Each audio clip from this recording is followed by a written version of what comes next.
Racing games don't get talked about enough, if you ask me. Think about it. So many of us have memories tearing through the streets, whether it was Need for Speed Underground or you were making those last-second escapes in Most Wanted. Or maybe you kept it clean with Gran Turismo, mastering every turn. These games were highlights of the genre, but lurking in the shadows was a franchise that didn't always get the spotlight it deserved. Back in 2000, Angel Studios teamed up with Rockstar Games to create something ahead of its time. Inspired by Japan's import scene, the two companies brought Midnight Club street racing to life. The game was a success, but behind the scenes, things were starting to shift. Angel Studios underwent a dramatic transformation, rebranding into something new. And with this fresh start alongside Rockstar, they set out to build on the original creation, pushing the limits even further. The result, a brutal masterpiece we now look at as a cult classic. Welcome to episode 5 of the Rockstar Takeover. Today, we're flashing our lights and challenging all racers with Midnight Club 2.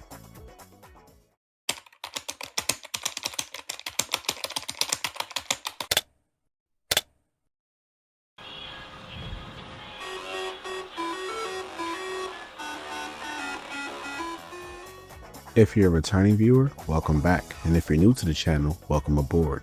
If you didn't know, I'm hosting the Rockstar Takeover where I'm covering Rockstar games in anticipation of Grand Theft Auto 6. That means deep dives into titles like Bully, Max Payne, and Manhunt. But that's not all. Alongside these, I'm also tackling Mortal Kombat retrospectives as we gear up for the release of Mortal Kombat 2, the movie. So if you're into retrospectives, need something to listen to while driving, or want some gaming history to fall asleep to, trust me, I got you covered. Be sure to hit that subscribe button to stay up to date, and if you enjoyed the video, drop a like. It really helps with the YouTube algorithm.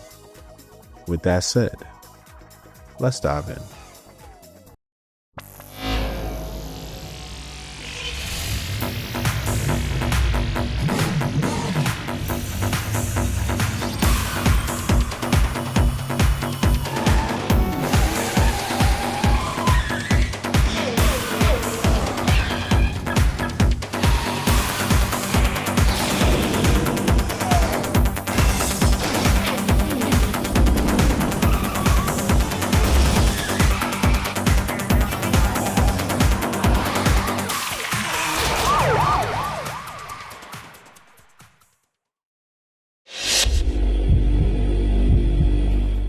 In case you missed my Midnight Club retrospective, here's a quick recap to set the stage for this era of gaming. In 1971, a man named Diego Angel moved from Colombia to Chicago to pursue his passion for film. While in college, he discovered a new love, computer animation. Fast forward to 1984, Diego and his family relocated to San Diego, where he founded his own animation company, Angel Studios. His work quickly gained recognition, and one of his major breakthroughs came when he collaborated with New Line Cinema on Lawnmower Man, pioneering the first full CG replacement of a human actor. This achievement put Angel Studios on the map, proving its technical and creative potential. As the 90s rolled in, Angel Studios started developing tech demos, eventually catching the eye of Nintendo. This led to an invitation to join a special Nintendo Dream Team, a group that included none other than DMA Design, the company that would later become Rockstar North, the masterminds behind Grand Theft Auto. By 1999, Angel Studios began working with Microsoft on a project that would shape its future, Midtown Madness. Unlike traditional racers, this game embraced an open-world sandbox approach, letting players roam freely instead of being confined to set tracks. The innovation didn't go unnoticed, especially by Rockstar Games.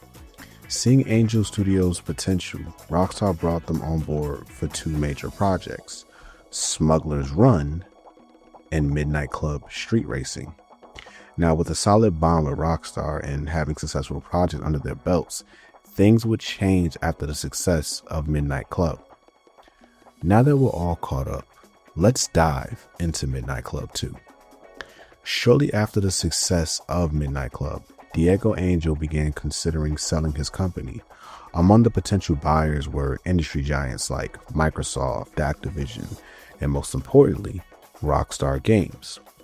Now, keep in mind, Rockstar Games was already one of Angel Studios' biggest clients, having worked together on both Smuggler's Run and Midnight Club. The two companies had a strong working relationship. Meanwhile, Grand Theft Auto 3 had just taken the gaming world by storm, giving Rockstar deeper pockets and bigger ambitions. Around this time, Rockstar was eager to develop a Western-themed game, but licensing issues with Capcom kept that from happening. So when they heard Angel Studios was on the market, they saw an opportunity and started making offers. Eventually, a deal was struck and Angel Studios officially became Rockstar San Diego, a subsidiary of Rockstar Games. Now, here's a note. The deal was worth $28 million in cash and around $235,000 in stock. According to Jamie King, one of the founders of Rockstar Games, he stated, "Buying up a company like Angel, one that was already developing multiple games for Rockstar, just made sense from a business perspective. When collaborating with a third-party developer on a series doing well, like Midnight Club was, just going ahead and buying that developer helps build the franchise." In November 2002, Take-Two Interactive, the parent company of Rockstar Games, officially announced its acquisition of Angel Studios. The deal brought in all of Angel's proprietary technology, along with its 125 employees, including management. At this point, Rockstar Games was already deep into the development of Midnight Club 2 and was making sure that the world would know about it. In an interview with IGN, Dan Houser, co-founder of Rockstar Games, spoke about their ambitions for the sequel.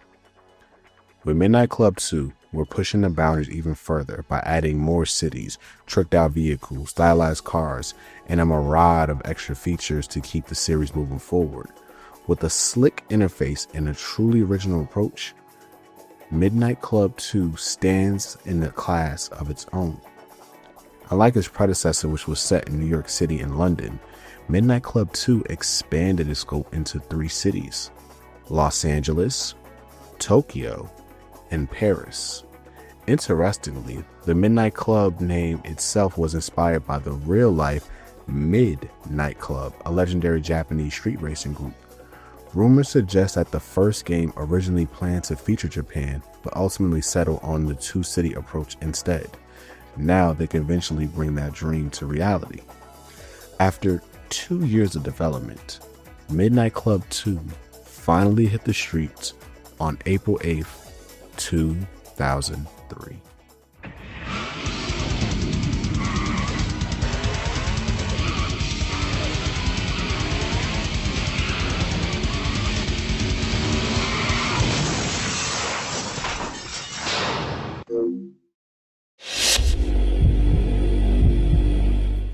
So just a quick note, Midnight Club 2 also does not contain a cohesive story mode.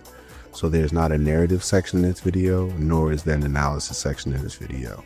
I just wanted to make sure I clear that up so there's no confusion, because my other videos often do contain those 2 elements. So now let's continue.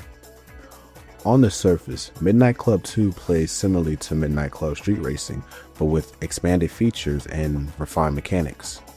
The game offers 2 main modes, arcade and career. In arcade mode, players can dive into a variety of race types. There are circuit races where players can race on any courses unlocked in career mode, but in longer lap-based formats. Battle mode, which includes capture the flag, a returning mode from the first game, now bigger and better. Players compete to grab the flags, scatter across the city, and deliver them to designated points while avoiding opponents. Flag placements and delivery points are randomized in each match. Moving on, there's also detonate mode, which lets players fight for possession of a detonator. Then they must reach the trigger point before getting destroyed. If the car carrying the detonator is wrecked, the round restarts with the new opponent holding it. Players can choose between light and heavy detonators, with heavier ones reducing the carrier's top speed. Other arcade mode options included Race Editor, which was a track creation tool that let players design and save their own courses. Then there was also Cruise Mode. Now, this mode was a free roam option, and it let players explore unlocked cities. You can practice your driving skills and discover shortcuts without the pressure of a race. It was the perfect mode to just put on some headphones and just drive around the city all freely. While Midnight Club 2 retains the core street racing formula of its predecessor, these expanded game modes add depth and replayability, making for a more dynamic experience. Now let's talk about the biggest mode in this game, Career Mode. Midnight Club 2 made some major changes compared to its predecessor. One of the most noticeable differences is how you challenge opponents. Instead of simply tailing at a high speed, you now flash your headlights by pressing L3 to initiate a challenge, making it easier to follow opponents without them constantly weaving through tight turns to throw you off. When you're not in a race, you're cruising around the city looking for challengers. Red arrows indicate other racers who are part of the Midnight Club. To find them quickly, press up on the D-pad to bring up the city map where you can see their exact locations along with their names. Once you reach a racer, flash your lights and they'll lead you to the start of the race. Be careful not to fall too far behind or you'll lose them, just like in the first game. Winning the race against an opponent grants progression, but beating them a second time lets you win their car. One of the coolest additions to Career Mode is the inclusion of CGI rendered character models with voice acting. Before each race, racers deliver a short monologue offering a glimpse into their personality and inner thoughts. Some are cocky, others are serious, and a few are just downright goofy. This addition makes characters feel more humanized and adds a sense of rivalry. Just take a look here. Look at this little shrimp. Where does he think he is kidding, posing like that? Think he can race me in that car? Still, I must try to be nice, yo. Hey, bro, follow me.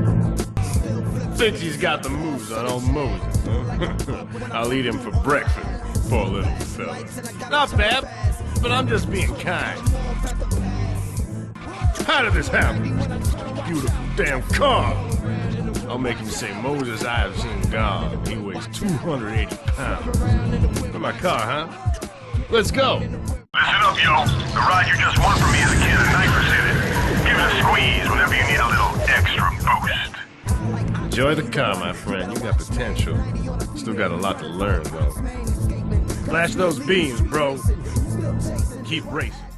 Now, another thing about the Career Mode is it's divided into 3 cities. There's Los Angeles, the starting point of the journey. From here, you make your way to Paris, France, which is the next stop after conquering LA. And lastly, there's Tokyo, Japan, the final city and fittingly the birthplace of the original Midnight Club.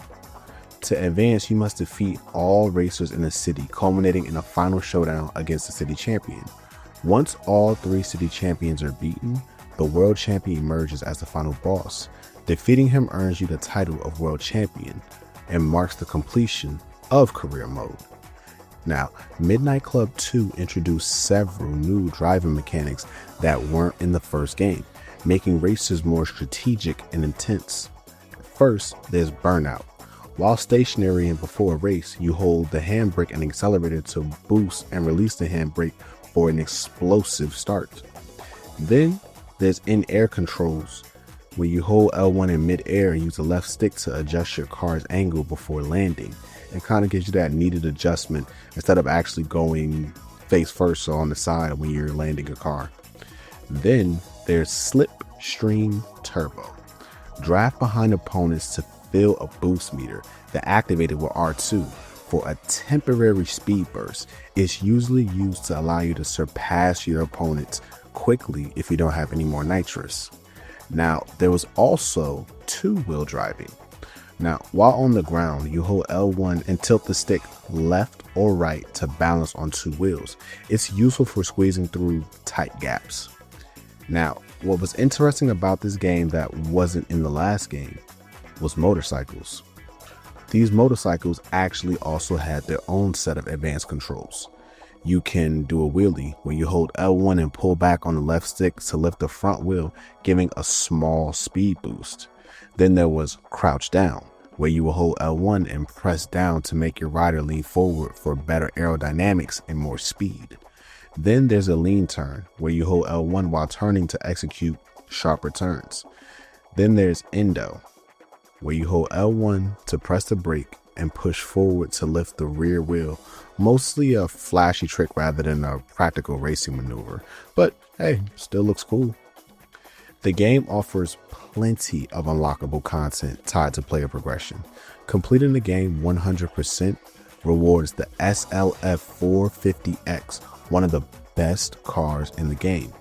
Additionally, completing all circuit races in the city's arcade mode unlocks that city's cop car for free roam. Since this is a Rockstar game, cheat codes are also available through the options menu. Some noticeable one includes infinite nitrous, which could be applied to both cars and motorcycles. Then if you're feeling like you have a little bit of road rage, you could add machine guns and rockets, which could be used by pressing L3 and R3 while driving. Now, if you didn't feel like grinding in the game and wanted to go through all the cities and go through all the cars, or you just beat it in the past and was like, I don't feel like doing it, I just want to play all freely, you can unlock all the cars and cities with a cheat code. Now, compared to the first game, Midnight Club 2 was stacked with content, whether in arcade mode or career mode. The sheer depth of gameplay and new mechanics made for an immersive experience. It's crazy to think how underrated this game was, especially with how ahead of its time it felt. That said, it wasn't without its challenges. This game could be brutally difficult at times, but that only made victories feel even sweeter.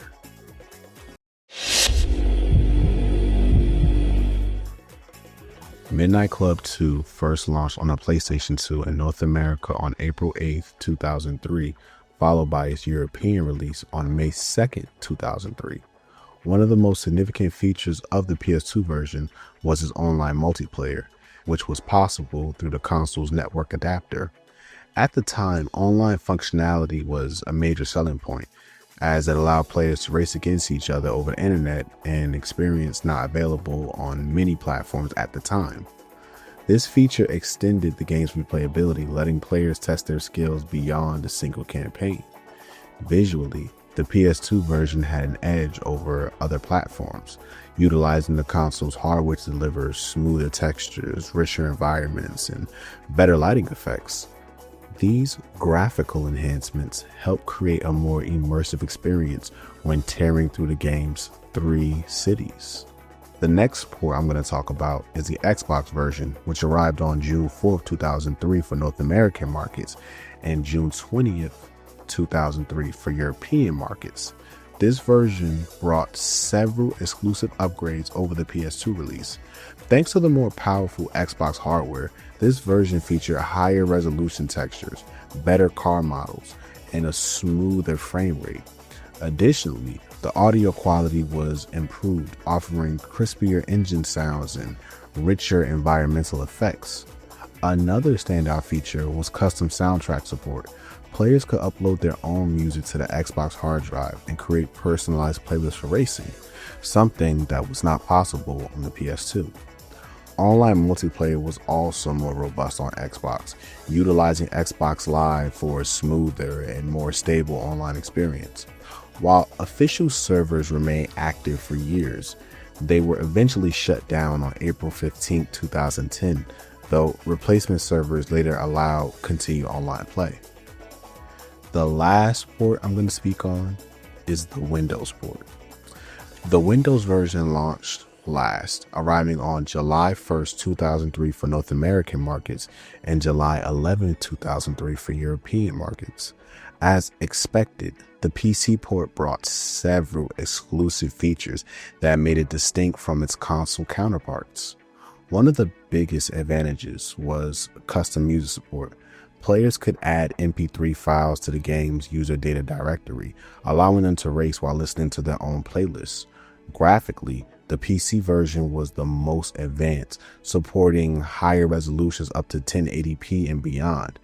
These enhancements made for sharper textures and more detailed environments compared to the PS2 and Xbox versions. Now keep in mind, each version of Midnight Club 2 had its strengths, whether it was PS2's early online play, Xbox graphical audio upgrades, or PC customization and higher resolution visuals. Midnight Club 2 delivered an exhilarating open world experience that helped cement its legacy in history. Midnight Club 2 received generally positive reviews when it launched in 2003, earning strong scores across multiple platforms. Metacritic reported averages of 85 out of 100 for the PS2 version, 86 out of 100 for the Xbox version, and 81 out of 100 for the PC. Critics praised the game's challenging gameplay, tight handling, and well-designed city environments. Entertainment Weekly gave it a B+, emphasizing the importance of memorizing maps and discovering shortcuts. The Village Voice awarded the PS2 version an 8 out of 10, highlighting its exhilarating racing experience. IGN was especially enthusiastic, scoring it 9.1 out of 10 on PS2 and 8.8 on both Xbox and PC. Now, compared to the first game, the sequel was seen as a major step forward. New features like motorcycles, more diverse cityscapes, and refined gameplay mechanics set it apart. Eurogamer called it one of the best racing experiences the PS2 has to offer, praising its depth, nuance, and blistering speed.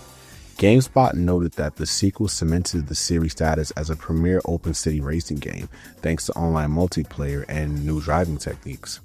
However, the game wasn't without criticism. Some reviewers pointed out graphical inconsistencies, particularly in the early sections. Eurogamer found the visuals underwhelming in the Los Angeles stage, while GameSpot mentioned minor issues with headlight effects and the absence of licensed cars. Despite these small drawbacks, Midnight Club 2 was widely a successful sequel that built upon a refined foundation laid by its predecessor. Midnight Club 2 wasn't without its controversy though, as some criticism was directed to its portrayal of racial stereotypes, particularly in its storytelling. While the game's narrative was largely delivered through voiceovers and cutscenes, some reviewers and players found its depiction of certain characters problematic. Rick from Force for Good specifically called out the game's approach, arguing that it went beyond lazy stereotyping into more questionable territory. He wrote, "The other major question mark is, as we already mentioned, over the story, which is almost completely superfluous collection of annoying voiceovers and stupid cutscenes. The other street racers you encounter would be laughable if it wasn't for the fact that some represent worryingly questionable portrayals of certain racial groups, which go beyond the lazy stereotyping you might normally expect to encounter. The whole thing feels like it's been written by a middle-aged marketing man, and not a particularly enlightened one at that." That said, this aspect of the game wasn't a major talking point in most reviews, which primarily focused on the gameplay and technical elements. Still, for some players and critics, these narrative choices detracted from the experience, serving as a reminder of the importance of thoughtful and respectful character representation in gaming. While that was based on critics and one reviewer, let's look at how common players felt about the game. Their reviews showcase a broad range of experiences, illustrating how personal expectations and preferences shape a player's perception of a game. One review was overwhelmingly positive, coming from a player who already enjoyed the original Midnight Club. They praised the thrilling gameplay, improved controls, and the addition of motorcycles and special abilities. They also highlight the graphics, sound, and overall excitement, calling it one of the best racing games ever. Their 9 out of 10 score reflects a strong recommendation, particularly for PS2 owners. Another review presents a more balanced perspective. As a car enthusiast, they appreciated the arcade-style racing, the variety of cars, and features like nitrous and shortcuts. They also acknowledged the challenging AI in online play. While they find some aspects frustrating, they ultimately rated the game a solid 7 out of 10, recommending it to fans of arcade racing.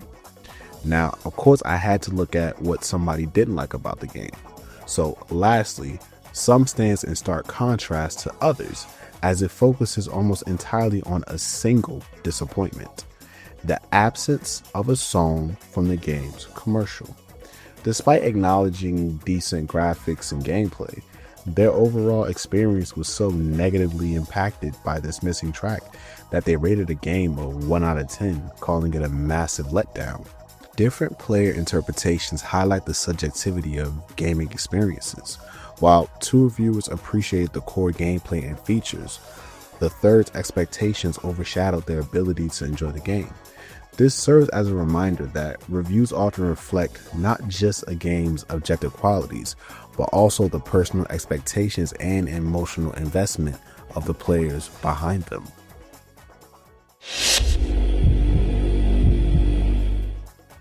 Growing up, I wasn't really a Midnight Club fan because my family got me the Need for Speed collection instead. I spent most of my childhood playing those games, so I was completely unaware of Midnight Club as a franchise until I got older. One of my closest friends, though, was obsessed with this game. He would rave about it, and I just listened, not really understanding the hype. Fast forward to now, exploring other games for the channel has finally opened this locked door for me. And I have to admit, Midnight Club 2 is miles ahead of the first game.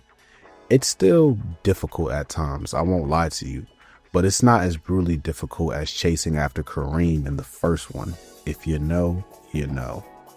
The free roam is a highlight for me. The driving mechanics feel smooth. It's not hyper realistic, but it strikes a nice balance between arcade and realism. Nitrous is much more common in this game, which is always fun because, no pun intended, most racing gamers do have a need for speed. There's something exhilarating about hitting 130 miles per hour, and the nitrous in this game feels way better than the first. My only gripe: with some cars, you can only use it once, which forces a more strategic approach. Knowing when to hit the boost made me think more rather than just flooring it at every opportunity. Beyond that, the extra features like turbo and motorcycles make the game even more fun. However, I will say, Midnight Club 2 is an acquired taste. It might not be the first racing game you pick up, but it's absolutely worth experiencing. The franchise is a hidden gem. It's sad that it was overshadowed by bigger racing titles, and if you didn't play the first one, you might not even know this existed.